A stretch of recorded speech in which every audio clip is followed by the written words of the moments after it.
and I found out that yeah, he was here. He actually went to Harvard University, the same university you want to go to.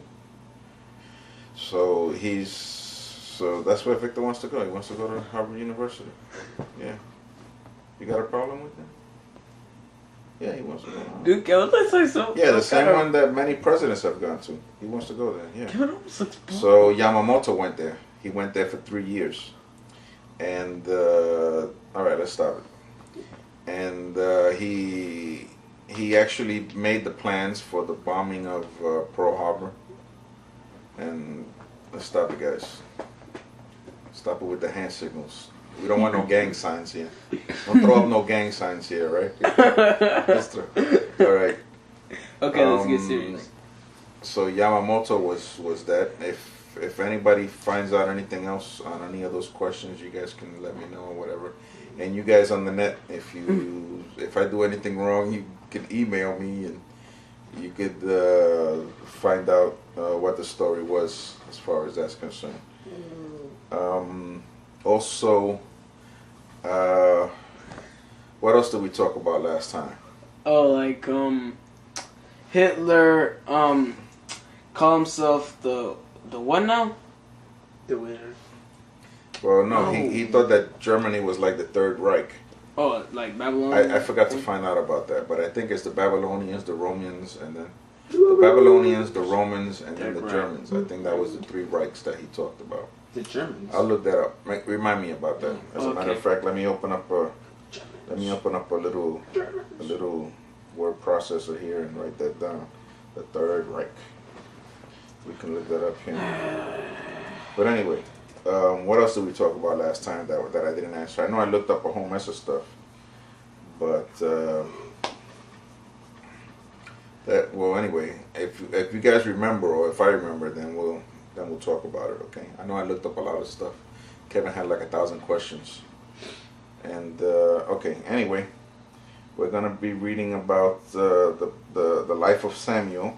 He was one of the greatest prophets that Israel has ever had. He was. We're gonna be reading. These are the parents that they're talking about here, and he was the prophet that he was used by God to anoint King Saul, as we're gonna be reading. He also got to anoint King David. You guys looking at me, because you guys are looking. I don't know why you're looking over there. Oh, because you should be looking at me. Okay.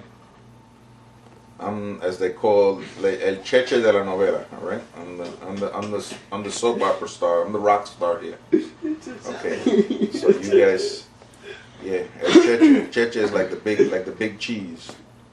Okay. So you guys should be looking at me, not at each other. Okay. Now so we're going to be reading about that, and the reason why I'm doing this is because you can see the relationship that Eli was the high priest then during the time of Samuel, and we see that he, I don't know what's so funny, but you better stop it, boy, which usually means you're going to laugh even more when I say something like that. Usually you gotta laugh even more when I say stop laughing. That's usually what happens with Steven. When I tell him to stop laughing, it's like me throwing gasoline on the fire there.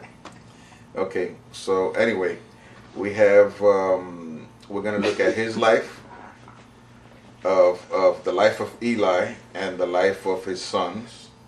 And we're going to see how Eli, even though he was the high priest and had the big ministry and everything, he really didn't control his sons. And God rejected him and his sons and took Samuel instead. See, and then we're going to read about King David, how King David, even though he was the king, and he was the anointed of God. I mean, Samuel came with oil and anointed him king of Israel at a very young age. David came from a, how do they call it now, a dysfunctional family is what they call it now. Leave your head alone. Leave your head and your face alone, all right? And the thing about this is that his family was really a big problem. Okay, David was somebody who wasn't appreciated in his family.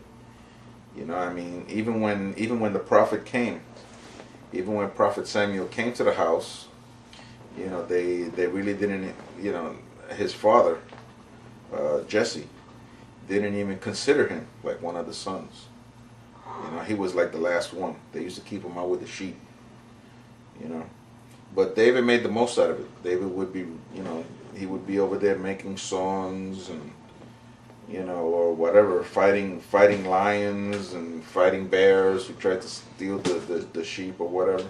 So he made the most out of what God gave him. He made the most out of it. And that's the way we should be also, right?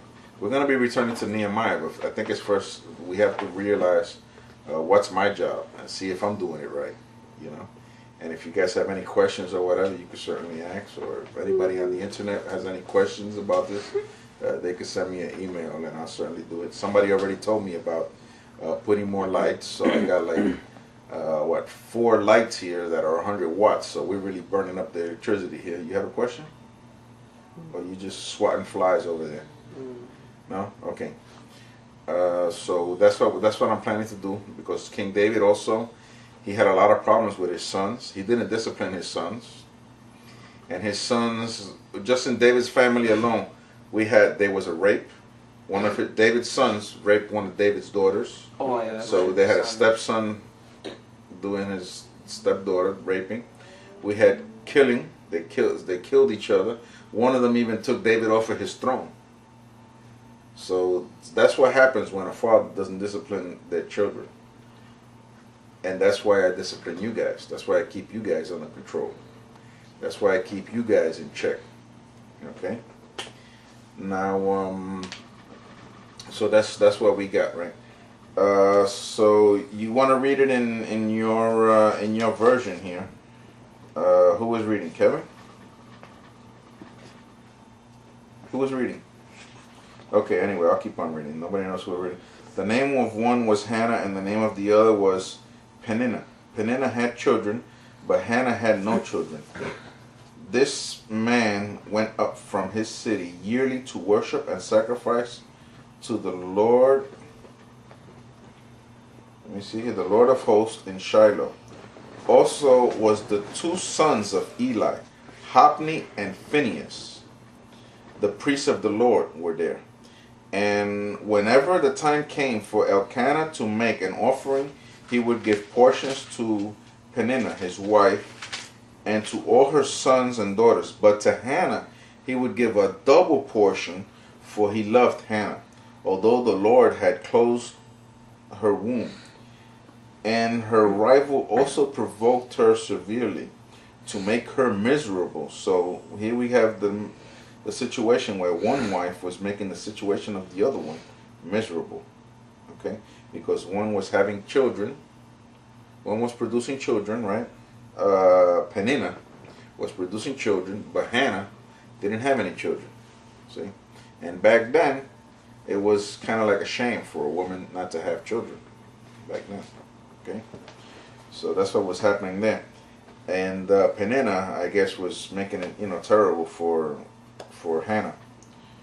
And her rival also provoked her severely to make her miserable, because the Lord had closed her womb.